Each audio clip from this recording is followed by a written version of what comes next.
guys girlfriend के নিয়ে যাচ্ছে ঠিক আছে गाइस তো गाइस দেখতে পাচ্ছ আমরা পিকনিক করব এই যে আদমি লোক है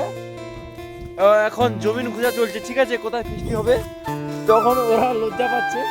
गाइस লজ্জা পাওয়ার কারণ নেই ঠিক আছে गाइस ভাই পিকনিক করব ঠিক আছে ভাই ফুল এনজয় করব হ্যালো गाइस ফুল এনজয় করব गाइस ঠিক আছে দেখতে থাকো ফুল ভিডিও তো गाइस পিকনিক হবে কোথায় এখন জায়গা খুঁজে পাওয়া যাচ্ছে না ঠিক আছে এখন সবাই गाइस দেখতে পাচ্ছ কোথায় এখন পিকনিক করবে বুঝতে পারছে না গাইস আমরা এখন এখানে আছি একটা মাঠে গাইস দেখতে পাচ্ছ তো গাইস দেখতে থাকো ফুল ভিডিও তো গাইস একটা সুন্দর মুহূর্ত দেখুন গাইস গাইস গার্লফ্রেন্ড কে নিয়ে যাচ্ছে ঠিক আছে গাইস সুন্দর মুহূর্ত এখানে জায়গা পছন্দ হলো না চলে যাচ্ছে এখন সবাই কারণ পছন্দ হলো না জায়গাটা ঠিক আছে এখানে বক্স বাজালে লিড পাবে না ঠিক আছে মানে কারেন্ট শর্ট হয়ে যাবে আর কি তাই জন্য অন্য জায়গায় যাচ্ছে কোথায় পায় গাইস সবাই চলে যাচ্ছে গাইস সে তোমাদের সাথে একদম পিকনিকের সময় তো দেখতে থাকো আমার ভিডিও বাই গাইস